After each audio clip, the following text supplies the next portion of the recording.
beautiful divas. Welcome back to my channel. Thank you so much for joining me. I am Nyasha, your diva mama herself. Hope you're having a fantastic day just thus far. Fix me necklace.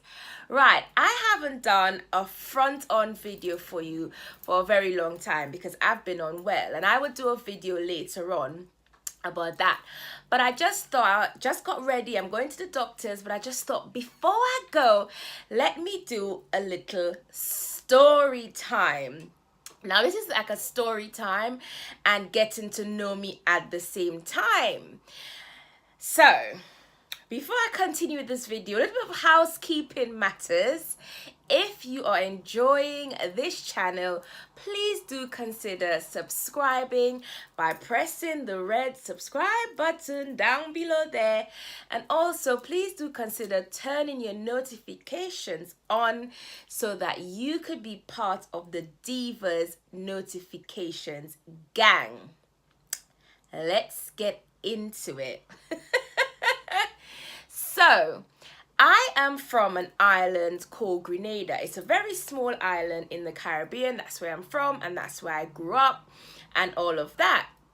So, in case you don't know, I was a teenage mom. I had my daughter Krista when I was 15 years old. So, I am going to tell you the story of finding out I was pregnant and what it was like and what the repercussions were. Now, at the time when I found out I was pregnant, I lived with my grandparents. So I lived in a house with my grandmother, my grandfather, those my dad's parents, and my auntie, my uncle, and my cousin.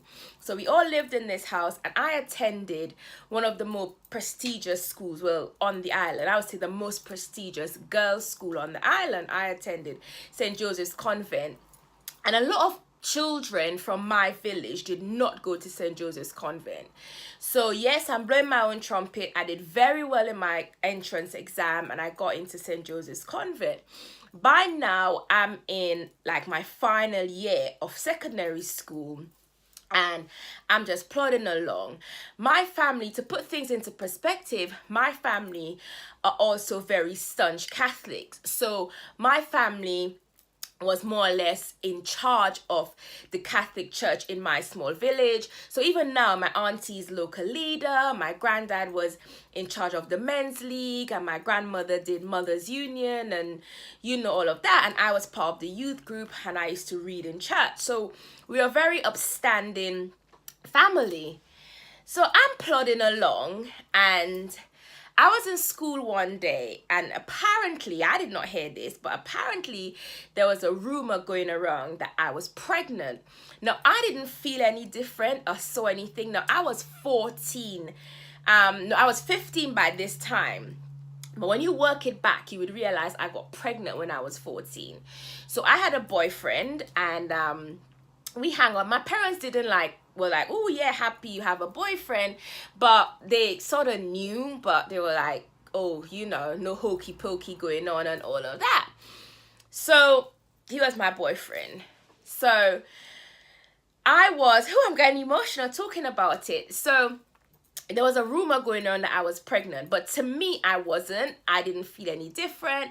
I had just started on my menstrual cycle like earlier that year. So it was irregular and all over the place and all of that. So I didn't even think about that. And I wasn't streetwise like that. You know, I was seeing this boy who was 5 years older than me. And, you know, we just had, you know, a relationship. So there's this rumor going around. So I was sitting, I could remember I was doing my mock exams. I was doing maths. I think earlier that day, we had like either a netball competition or we were practicing for sports or something. So I practiced and did what I needed to do that day. And we in now and we having this mock exam. And over the PA system, it came, can Nyasha 2, that's my maiden name, can Nyasha 2 please come to sister's office, because my principal was a nun. So I was like, what have I done now? Because I you know, I used to be a bit naughty, like not naughty like bad, but like provocative and rebellious a bit. So I went down there and I got ushered into sister's office, and sister was like, oh, well, there's a rumor going around that you're pregnant. And it's gotten to the point now where even parents have phoned and said that, you know, their children are saying that you're pregnant. So I just said to sister, look, sister, I don't know what you're talking about. She said, well, we have to take it seriously and we have to investigate it. Because I think at the time, the head of the PTA had phoned her and, you know, and said, look, this needs to be dealt with. So she said, we've called your home, we've spoken to your grandmother, and your grandmother is okay for us to take you to the doctors. I was like, okay. So off I marched. The doctor wasn't far away, maybe over like 5-7 minutes walk. And the doctor's daughter and I were in the same class. So I just called her Auntie Jenny. So Miss Pilgrim, one of my teachers, I think she was either my form mistress or head of my year, she took me to see Auntie Jenny. So I went in, we sat in the waiting room, waited for a while, and then I went in to see the doctor by myself. Now, bearing in mind, this time, I've only had sex 3 times. I'll be honest. I had sex 3 times. The first time it hurt. The second time it was all right. And the third time, it was kind of good. The third time was when I really realized, ooh, this is sex. This is what it's like. So I didn't think you can get pregnant. You have sex 3 times and you're pregnant. Anyway. So I walked into, you know, she said, hello, Nyasha, you all right? You know, we had a small talk. Then she said to me, are you sexually active? And I go, what do you mean? She goes, are you having sex? And I said, no. I said, no, of course not. You know, like, don't be preposterous. I'm not having sex. You know, I said to her, no. So she's like, okay, then, that's good. That's a good start. Now, my thought process at the time was I didn't think I was pregnant. So I just thought, what if I said, yes, I was having sex and I'm not pregnant, and then no, Auntie Jenny knows that I'm having sex or I have had sex. You know, I was like, no, I can't deal with that. So I said no. So anyhow, she asked me my last period. She checked, you know. Then she put me up on the table. And, you know, for those of you who are older, there's this round thing that they use to check your dates. So she put me up on the table, and I can remember the look on her face. Now she's there and she's feeling my stomach, and she's going, She's not saying a word. She's going, So she's feeling my stomach. And they said, okay, get dressed and come down. So I came down off the bed, I got dressed, and I sat down. And she looked at me and she said, Nyasha. I go, yes, Auntie Jenny. She goes, you're 25 weeks pregnant. I'm like, I'm what? She goes, for someone who is not having sex, this must be a miracle baby. You are 25 weeks pregnant. Listen, I started to scream. Like, my first words were, can I have an abortion? And I'm sure the entire town, now Grenada is quite small, the doctor's office is like in the middle of the town, and I'm sure everybody heard me. I screamed at the top of my lungs, and I just started to holler because in my head at that time, everything is going around. I'm 15. So we're 25 weeks pregnant. This was the 21st of November. And I remember it clearly because my Krista's dad, his birthday is the 22nd. So I remember we were planning to go out that evening. I was planning to sneak out and go out for his birthday. So when I actually got pregnant, which was June, I was 14. So in my head, I am thinking, how could I be pregnant? What would my parents say? I've just brought the ultimate shame on my family. This has never happened. So Auntie Jenny kindly, she was like, oh, you can, you know, you're a good child, you know, you can make it. This is not the end of the world. And I kept asking, can I have an abortion? Can I have an abortion? Can I have an abortion? And she was like, listen, Nyasha, if you give birth right now, this baby could potentially live. Now, this was 25 years ago. My Krista was 25 last week. This baby could potentially live. So no, you cannot have an abortion. And she goes, I don't even think you're thinking straight. So she kindly let me holler and scream and bawl and like all of that while she was writing a note to send to the school. So she gave, then when I was ready, when I composed Miss health.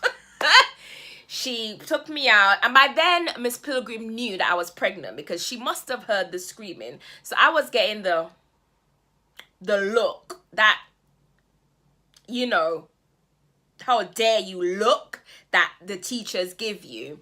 So we walked back up to school in silence. So then I went back into the principal's office, and then she said to me, well, you know what the results are, you're pregnant and you cannot come back to school tomorrow. Now in the Caribbean, you don't go to school pregnant. It may happen in America, it may happen in England, but you don't go to school pregnant in the Caribbean. So she said, you're doing an exam, go and finish your exam, and then when you go home today, you cannot come back. Then she called my grandparents and told them, and I can hear my grandmother fuming. My granddad was always on my side. I was spoiled. So my granddad, yeah, he was like upset with me, but he was like, oh, well, you know, we can deal with this, you know, that kind of thing. My granddad was that kind of person in every situation. So I went back upstairs now, and of course I couldn't concentrate on doing an exam. This exam sort of meant nothing to me right now because everything's going through my head. I got instant headache. So I'm sitting there, and very shortly after, the PA system goes off again. Tunu, could Nyasha too please come to the secretary's office? So off I trot down to the secretary's office, and then I got in there, and she gave me the look, because by now everyone in the staff room knows. So she gave me the look, and she goes, there's a telephone call for you. I mean, we're good now, Miss Francique and I, we're good now.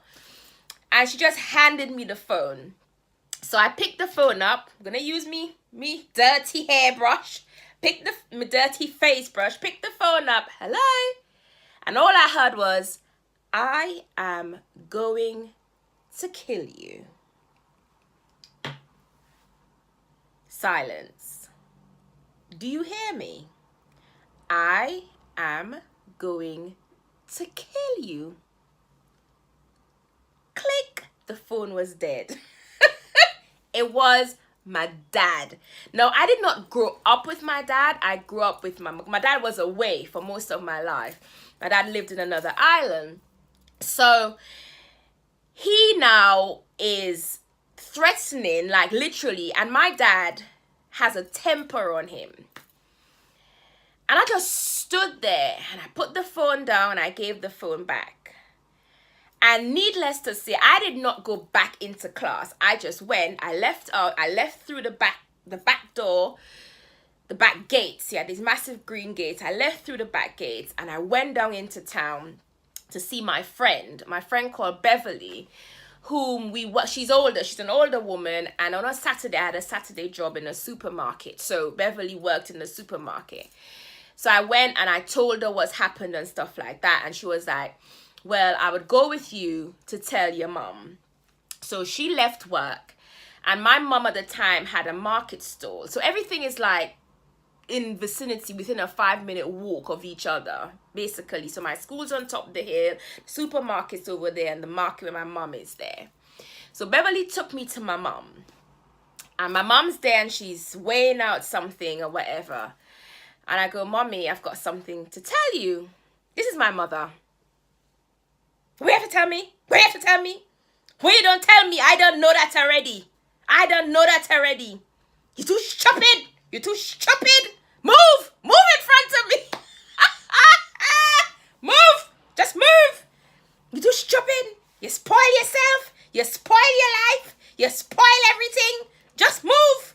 I don't want to hear nothing. I don't want to hear nothing. When you catch your cold, go and blow your nose. So I left, took a bus, and I went home to my grandparents. So by the time I got there, work was finished. My uncle was home, my auntie was home, and my other uncle came over, and they had a family meeting because by now they know my dad's fuming. They know he's threatened to kill me. And I don't think he would have physically killed me, but he was angry, which was understandable. I'm his little girl. I was always the apple of my father's eye, even though he didn't live with me, but he always calls me his pot of gold. and he was fuming. So they had a family meeting, and my uncles and my grandmother and stuff were like, listen, let her go and stay with her mom until her dad cools down. And my grandfather like, this is my house, he cannot come here. What does he know? He can't come here and do anything to her. I would protect her and stuff like that. Long story short, they were like really devastated. And my cousin Marlon, who I grew up with as my brother, he started jumping on my stomach. You're not pregnant. You're not pregnant. How could you, Nyasha? You're not pregnant. And he was jumping on my... Listen, Krista had to live. Krista is America, baby. And you know what the strange thing is? It just seems as though as soon as I was told I was pregnant, and I went home and I took my school skirt off, it couldn't fit me anymore. That stomach just appeared in front of me, and it was just there, just instantly. That 25-week stomach was there. So eventually I went that night. My uncle took me to be with my mom. And that is where I would end this story for now. I would do another story time because my pregnancy was a very turbulent one. And I am telling you all this, and I'm calling this Getting to Know Me, because I am an empowerment coach. I'm a beauty, confidence, and empowerment coach. And I honestly believe that going through this when I did, and having to pull my head above water, when I tell you the rest of my journey, having to pull my head above water has made me who I am today, has qualified me to sit here and coach you and to tell you that you have strength within you and that you could make it. And that anything you put your mind to in life, you can do it. And I wanted to do this so that you can know who I am, and you can get to know me, and you can get to understand the reasoning behind my passion to help women find their beauty confidence from inside out. Thank you so much for joining me. You have made it to the end of this video, which means that something grabbed your attention. Please do then consider subscribing to this channel and turning your notifications on so that you could be part of the Divas notification gang. Remember, ladies, you're all fit, fierce, and flipping fabulous. Until next time, bye-bye.